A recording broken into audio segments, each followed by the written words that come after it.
in terms of women in the military, I think the DPRK probably has every other nation beat. Mira que ya viene la revolución, para que se asustan será pa' mejor. Es el pueblo entero el que ya está gritando, ¡viva la revolución! Iranian nuclear weapons development. They have turned the island into a communist hellhole. The experiment in Venezuela has failed completely.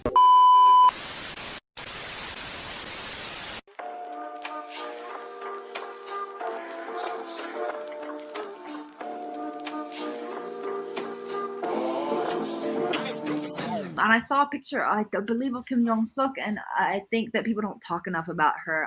So she was Kim Jong-il. She was actually not Kim Jong-il. Well, she was Kim Jong-il's father, but she used to, during the anti-Japanese struggle, she would cook and clean and mend clothes for the soldiers, and then she became a guerrilla soldier. So she was known as a sharpshoot.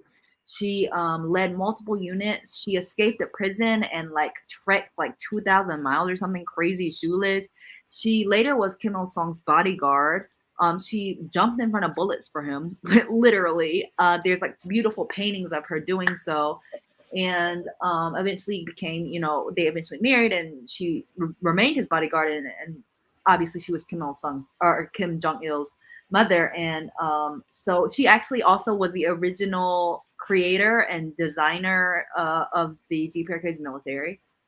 And yeah, I just always like to mention her because I feel that she doesn't get mentioned enough. Except, she does in the DPRK. In the DPRK, she's regarded as one of their 3 revolutionary immortals. So there's lots of statues of her and stuff there. But I feel like in Western leftist discussion, she's very rarely mentioned. One of her units. I have her behind me, actually. I don't know if you can see. She was an amazing revolutionary propagandist, a revolutionary educator. And one example is she won one of her units so tightly to the anti-colonial struggle line that one of the women wrote "Long Live the Korean Revolution" in her blood on a tree after she got shot by a Japanese soldier. Yeah, so she was incredible. That's beautiful. Yeah, me and Ophelia actually have her picture. You see, to Mao, right next to Mao. That's I don't know beautiful. if you people. Yeah, I have her picture above my altar. She's cool, man. I totally agree with you that her story, and I think it also touches on something that's really important. It's the role of women in the Korean Revolution. You see the status, the dignity, and uprightness that women have in the DPRK compared to South, quote unquote, South Korea. I don't know if maybe you want to talk a little bit about that too. Before I talk about, South Korea, I want to quickly mention this is a parallel that you saw in the Panthers. So Elaine Brown, I saw an interview where she said, where someone was like, how do you address the allegations of sexism in the Black Panther Party, which is an entirely different conversation that I feel is not entirely my place to have. But what Elaine Brown said in response to that specifically was, in the Panthers, and Elaine Brown was the chairman of the Panthers and Huey P. Newton's absent. So she said, it wasn't about gender. You went where they needed you to go, regardless of your gender. And I think that you see the same thing in this anti-Japanese occupation struggle. She went where she needed to go. The other thing is, so I think in the West and in South Korea, because understanding that as an extension of the West, because it is essentially a U.S. satellite military base, there's this roles that, how do I say this? Roles that are historically belittled are also historically feminized. So things like homemaking, mending clothes, cooking, historically feminized. We could look at Engels', analysis of the family as a tool of capitalism.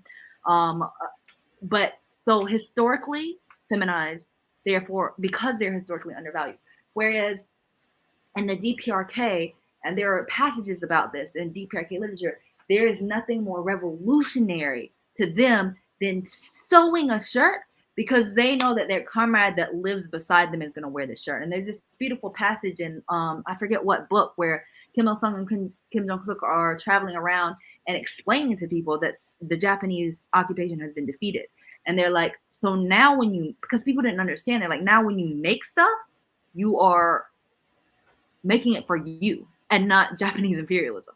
And but because those in Western society, those are such historically undervalued roles, because I mean, and we can tie that to capitalism, they're thus like historically tied with the role of the quote unquote female woman, what have you, in Western society, colonial society. Whereas the DPRK has simply, you know, and it even goes back to the speech that Kim Il-sung, that they translated in that video. It's like, those who have strength give strength, those who have knowledge give knowledge, those who have money give money, regardless of gender. And also, I mean, in terms of women in the military, I think the DPRK probably has every other nation beat.